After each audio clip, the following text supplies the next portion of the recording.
Good evening and welcome to the 5th episode of our second season of Elite Force Review.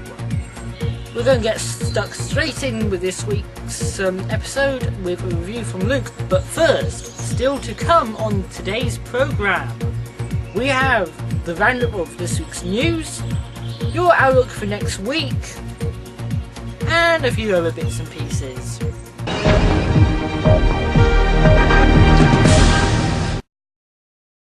Hello and welcome to the 2388 Starfleet Tournament.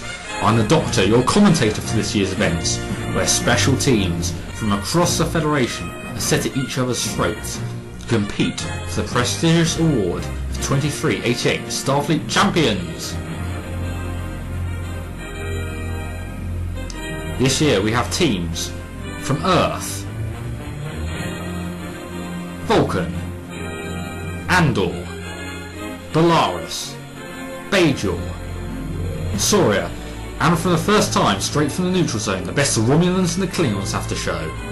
They will all be sent across the length, relatively speaking, of the Federation to many special arenas set up with holographic generators where they will take part in combat matches designed to test their strength and worthiness to win, and we'll be right here to bring you the highlights.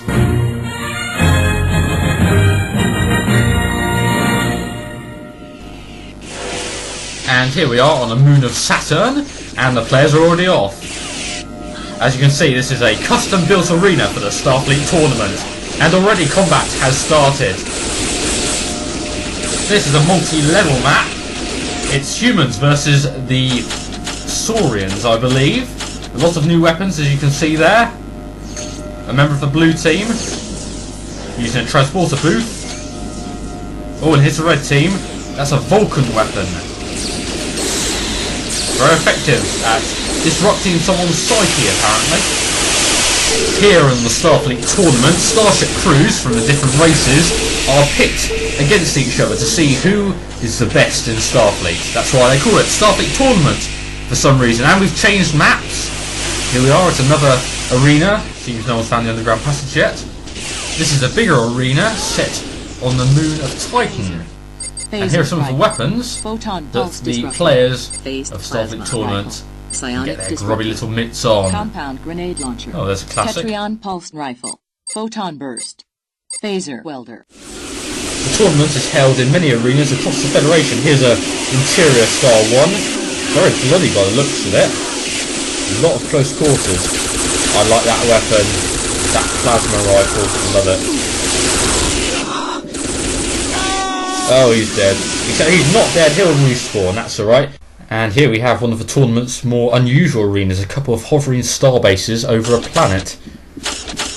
Very quiet, very spooky. I believe this is the Romulans versus the Andorians. All of these arenas have a very Starfleet feel, even if they are being washed with weapons fire. Like all tournaments, there are several areas of competition. There's a free-for-all, for those that think they can make it on their own, team deathmatch, which is, well, bloody, and of course capture the flag, and there are qualifying levels for each part of the tournament. Here we are on Soria, an ice world. There's a lot of dangers, some man-made, as that is an automatic grenade turret. Oh yes. Well, that concludes the summary of Starfleet Tournament today. I've been your commentator, the Doctor. Good night!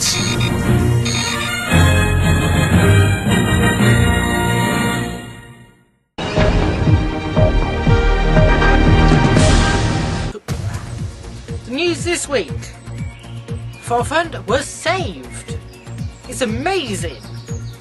Everyone was thinking, why is it not dead yet? Why is it not gone? But no. At the last minute, it was bought out by its original owners. So, Forefront is now owned once again by Forefront. The services are still coming back online. Hopefully we'll get Picture of the Day working again shortly, along with everything else. But already files are flowing again. And that brings us on to the next set of stuff. This week there have been multiple file releases. These include the USS Solaris, the crashed Klingon vessel, the Assimilated Reaver, which is more like a green slime reaver, and the Halls of Death. These of course can all be found on EF files with links below. And another file not on Forefront is Scooter's new EF launcher, which allows you from one exe to launch single player or HoloMatch with whatever mod you want. And even more news, there is going to be a Captain Proton mod website up shortly. Our website has also been updated with a new look, so it looks a bit nicer. Freelance is still looking for mappers, modders, etc. And there's even more. There is now an Elite Force 2 RPG website, which is of course linked below and on our links page. And there is the EF Postmortem on the Uber Games forum, which details the production of the game from the highlights to the pitfalls. You can read all about how EF was created and a load of other stuff about it. And our last item, it's the EFR Cup. This is an idea we had, which would be a tournament in both Elite Force 1 and 2. The prize, the EFR Cup. Now, we want to know if you think this is a good idea or a bad idea, so please share your views.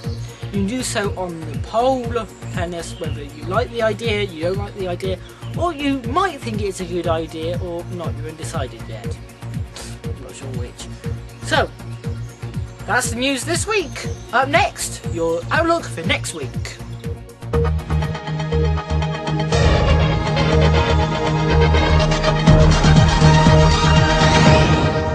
Hello and welcome to this week's What's On Guide, all times, or of course in GTM.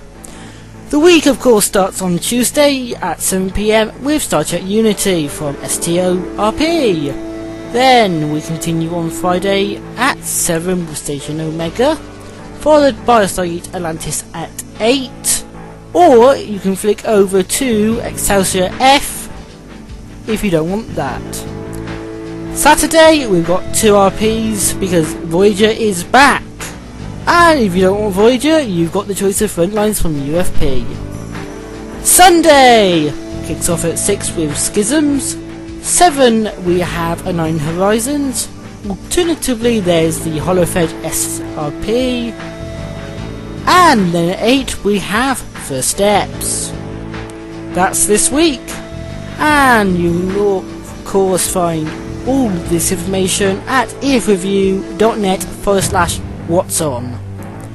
And if you like, you can send us pictures to go behind these images, because nobody will watch these again for the footage we're running, do you?